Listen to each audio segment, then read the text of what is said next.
Eh bien, bonjour à toutes et à tous. On se retrouve aujourd'hui pour le débrief du match qui s'est déroulé hier de l'OGC Nice. Donc, OGC Nice RC Lens. Si vous avez vu ma dernière vidéo, que je vous invite justement à aller regarder, et qui s'est déroulé sur la pelouse de l'Alliance Riviera à 21h pour le compte de la 19e journée de Ligue 1 Uber Eats 2021-2022. Donc, ce match faisait suite à une qualification en Coupe de France face au SO Cholet, 1-0 face à une équipe donc de nationale que nous avons, on va pas dire dominé parce que c'est pas exactement le terme, mais que nous avons réussi à battre malgré de nombreuses occasions pour Cholet, dont une à la dernière seconde qui est très confuse et qui peut emmener une égalisation. On peut dire qu'on va retenir la qualif, mais également nos manquements.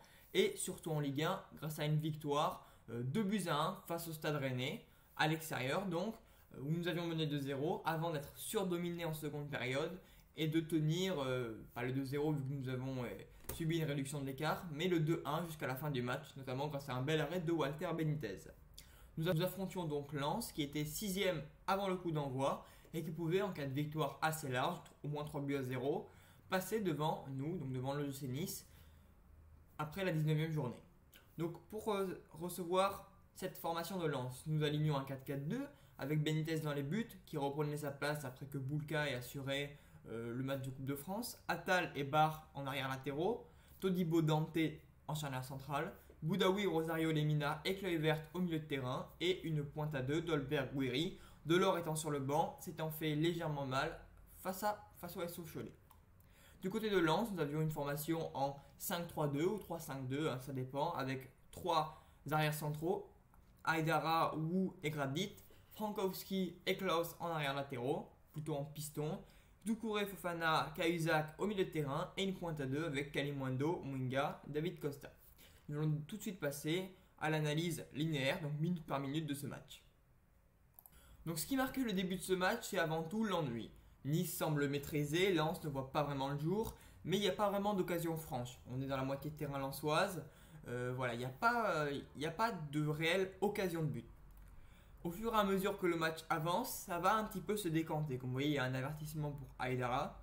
Et aux alentours de la 20e minute de jeu, Attal va avoir une belle occasion de but avec une frappe, mais qui va malheureusement passer à côté sur le côté gauche de l'écart si on se positionne par rapport au gardien et sur le côté droit si on se positionne par rapport à Attal. Près de la demi-heure de jeu, il va y avoir deux grosses occasions lensoises. La première fait suite à un corner avec une tête et un ballon qui est arrêté par Benitez et puis ensuite qui est dégagé en corner à nouveau.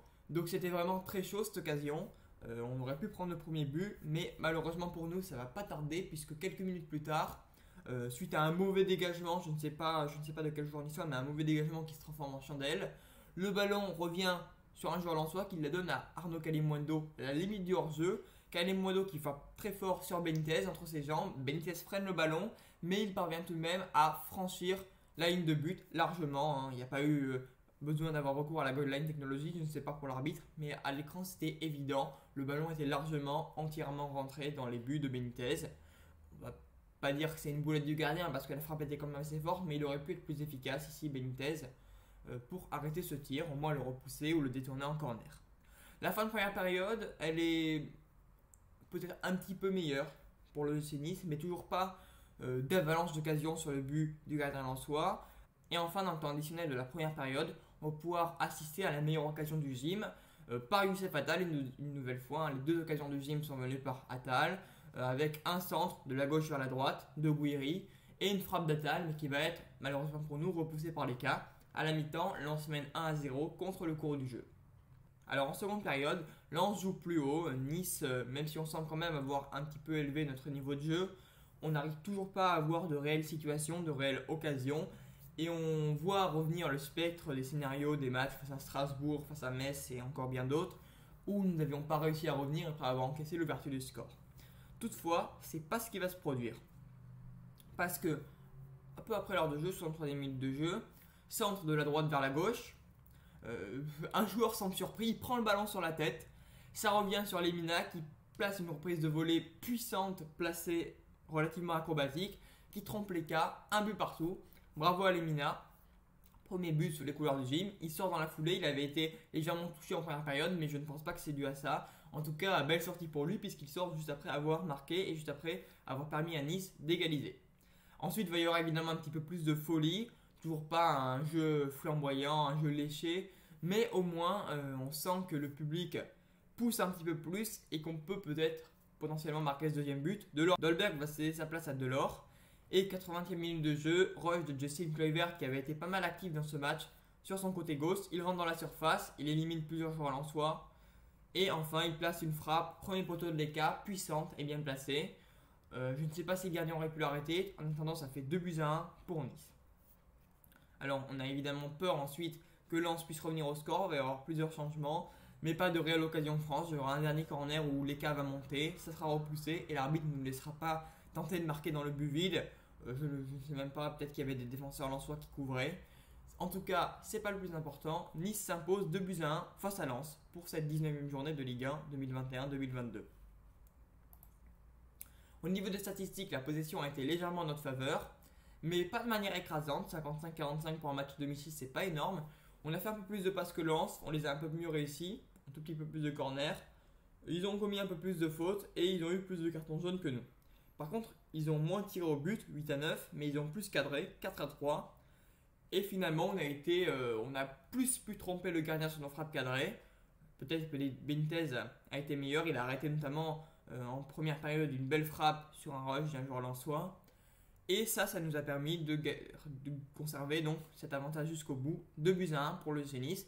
Et en l'occurrence, lors de la première période, de ne pas être trop distancé. Donc les points positifs, c'est cette capacité de réaction qu'on avait déjà vu face à Lyon notamment, où on était revenu en 10 minutes de 2-0 pour eux à 3-2. Match fantastique, en tout cas fin de match fantastique. Les points un peu plus négatifs, c'est que Nice concède une nouvelle fois l'ouverture du score. Nice à domicile semble ne pas réussir à trouver la motivation qui leur permet de tenir à l'extérieur. C'est assez paradoxal, sachant qu'on joue devant notre public, donc c'est un truc vraiment à corriger. Comme je vous le disais hier, on a pris 12 points avant, donc maintenant on en a pris 15 en 10 matchs à domicile. Mais en 9 matchs à l'extérieur, on en a pris plus, c'est-à-dire qu'on en a pris 19. Et évidemment, on a un point de pénalité, du coup on a 33 points et pas 34. Le point de pénalité, à voir s'il va compter pour la fin du championnat. Donc on va rester sur sa note positive, espérer que Nice comble ses lacunes à domicile et continue ses belles performances à l'extérieur.